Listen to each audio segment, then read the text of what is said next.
Aujourd'hui, j'ai 40 ans. Je suis né le 31 janvier 1984 à 8h31 et cela était sous vos yeux depuis le début de la chaîne. Certains diront que je suis au milieu de ma vie. Et c'est peut-être vrai.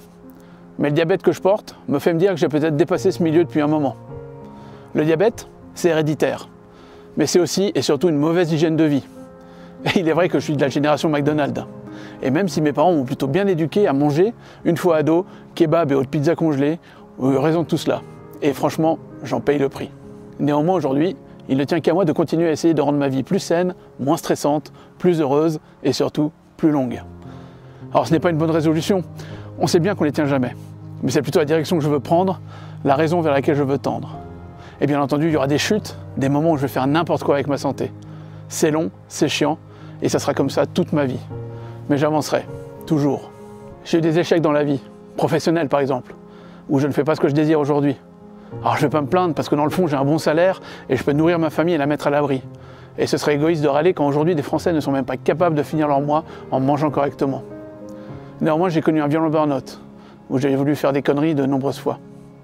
Et heureusement j'ai la chance d'avoir une famille fantastique, mon épouse et mes filles qui m'ont fait tenir le choc. Elles me remplissent de joie jour après jour.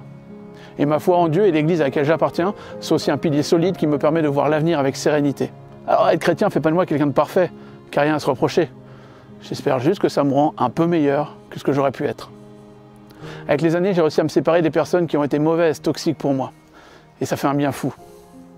Et j'espère que si j'étais mauvais ou toxique pour des personnes, elles avaient pu se séparer de moi et qu'elles vont bien aujourd'hui. On n'est pas tous faits pour vivre ensemble. Alors prenons nos distances pour mieux vivre ensemble. J'ai eu la chance de pouvoir créer cette chaîne YouTube si importante pour moi aujourd'hui, pouvoir m'entourer de vous qui me suivez et qui me soutenez. Et vous ne pouvez pas savoir à quel point ça fait du bien. Quelle fierté d'avoir fait toutes ces vidéos, aussi bonnes ou mauvaises soient-elles, et quelle fierté de n'être pas devenu un vendu qui prend sa communauté pour des vaches à lait. Avoir l'indépendance et le plaisir de pouvoir dire non sur des propositions de collaboration commerciale ou autres parce que ça ne rentre pas dans mes valeurs. Et quelle fierté de ne pas chercher à vous vendre de la merde, mais de savoir que quand je vous propose quelque chose, c'est parce que je pense que ça peut vous faire plaisir. Et ça, même si moi je ne touche que dalle. Attention, je crois sincèrement que tout travail mérite salaire. Et comme je l'ai déjà dit dans notre vidéo sur les collègues, si on peut appeler ça des collègues du toy game, c'est pas un problème de gagner des sous, tant que tu respectes ta communauté ou tes clients. Mais quand je vois certains qui font du téléachat sans aucune vergogne à la chaîne, bref, ça rend notre passion superficielle et détestable. Ces gens-là, on devrait les boycotter. Et d'ailleurs, la plupart n'hésitent pas à faire ça avec nous, les plus petits. Des collègues, soi-disant amis, qui du jour au lendemain te gossent, t'arrêtent de te suivre parce qu'en fait, ils sont devenus trop gros pour continuer à valider ton contenu. Ah si, on m'a déjà dit, j'ai arrêté de te suivre parce que t'es trop petit. Et j'ai aussi connu des gros youtubeurs admirables qui m'ont aidé à faire grossir la chaîne.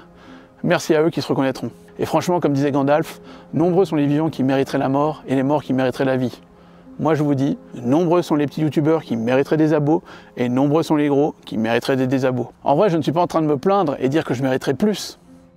Mais quand je vois Vintoy qui a fait un travail sur le jouet tellement impeccable et qui a si peu d'abos, alors que d'autres se payent des 300 000 pour du travail de merde, ça me saoule. Bref, j'ai encore profité d'une vidéo pour tirer à vue sur certains youtubeurs que vous aurez aisément reconnus. Mais bon, à 40 ans, je ne m'étonne plus de rien. Et surtout, je ne m'inquiète plus de rien. J'ai vécu cette aventure incroyable avec vous et je n'ai pas besoin de plus. J'ai pu rencontrer des personnes incroyables, réaliser des rêves, être invité aux côtés de Don Rosa sur une convention, mais c'est juste fou. Merci.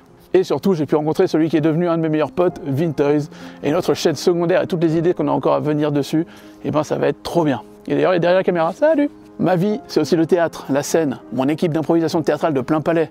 C'est une bouffée d'air frais. Et comme toujours dans l'associatif, c'est pas toujours simple, relationnellement parlant, émotionnellement. Mais quand je suis sur scène, je suis ailleurs, dans un autre monde, dans un autre corps où je peux oublier les douleurs de celui-là. Alors merci à eux pour tous ces moments si importants. J'ai aussi eu la chance de pouvoir écrire un bouquin avant mes 40 ans, et c'était un vrai objectif de vie, réaliser quelque chose avant 40 ans. Et j'y suis arrivé. Et en plus, il a l'air d'avoir plu. Chaque jour, j'ai au moins 2 ou 3 achats du livre, quand c'est pas 4 ou 5, et ben j'en reviens juste pas. Je pensais en vendre juste une dizaine entre famille et amis. Alors quoi qu'il en soit, petite news, je suis sur la suite, et aussi sur un autre livre, un petit polar, un nouveau style que je tente et dont je suis un passionné. J'ai aussi pu écrire, réaliser le One Dog Show, mon one-man show, et c'était fabuleux. Merci à tous ceux qui sont venus nous voir, ça aussi c'était un rêve, et je l'ai réalisé grâce à vous. En vrai, tout est une question de mise en marche. Il faut faire ce qu'on veut faire et arrêter de dire qu'on veut le faire. Alors j'essaie pas de vous faire une espèce de coaching de vie ou de vous dire j'ai tout vécu, j'ai 40 ans, écoute-moi, c'est pas vrai. J'ai encore trop à vivre pour imaginer que je pourrais vous donner des conseils solides. J'ai tellement vu de choses changer, de gens changer, de sociétés bouger, que rien n'est jamais gravé dans la pierre. Alors vous donner des conseils qui n'auront peut-être plus lieu d'être dans le monde de demain, je ne crois pas avoir assez d'orgueil pour le faire. Néanmoins, si j'ai un conseil à vous donner, c'est n'écoutez pas les conseils des autres. Surtout sur YouTube. Inspirez-vous de votre propre histoire. J'aime ceux qui entreprennent, qui réussissent à réaliser leurs rêves. On a tellement de talents en France, un terroir tellement riche. J'aime ce pays, dans ses campagnes, ses châteaux, ses villages, sa ruralité, sa gastronomie. J'aime y balader, le découvrir. J'aime d'ailleurs tellement voyager partout, le plus possible. Découvrir de quoi et de qui est fait notre monde. Et j'ai déjà eu la chance de voir beaucoup de merveilleux pays et je ne vais pas m'arrêter là. J'aime le jeu de rôle et ces moments si précieux avec les copains, nos aventures, nos fous rires et même nos engueulades. Et aujourd'hui, j'ai 40 ans et j'aime les jouets, Picsou et la pop culture. J'aime ça parce que c'est ce qui a fait de moi ce que je suis aujourd'hui. C'est un peu mon terroir. Ce sont les aventures que j'ai réellement vécues enfant. Mon imagination a créé un palais mental qui me permet de souffler un peu au rappel de ces incroyables péripéties. J'ai découvert le Saint Graal avec Indiana Jones et aussi avec Picsou. J'ai piloté l'avion de Super Baloo et le van de l'agence touriste aux côtés de Mr. T. MacGyver m'a appris plein de trucs chouettes. Et j'ai même vécu une histoire d'amour avec Sabrina l'apprentie sorcière. Plus jeune, j'ai parfois combattu le Kraken aux côtés du Captain Nemo. Et une fois, j'ai même été engagé chez les Ghostbusters. Et quand je vois tout ce que j'ai fait alors que j'avais même pas 10 ans, je me dis que je suis capable d'affronter la vie. Ce qui me reste de vie. Ce qui me reste de rêve à réaliser. Voir grandir mes filles, les aider à se préparer à vivre cette incroyable aventure qu'est la vie, avec toutes ces surprises, les aider à passer sur leurs déceptions, leurs drames. Je veux continuer à être un bon mari, à l'écoute, qui rend heureux ma femme, être un bon papa, un bon fils et un bon frère quand c'est possible.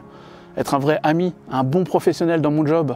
Et surtout, je veux continuer à m'éclater ici avec vous, avec Picsou et nos autres héros. Continuer à penser comme un enfant, pour que le Julien qui vivra, je l'espère, vieux, puisse dire à celui de 40 ans, merci d'avoir honoré tes 10 ans. C'était Super Canard, pour encore longtemps, c'est tout ce que je me souhaite. Ciao. On verra plus tard pour le diabète.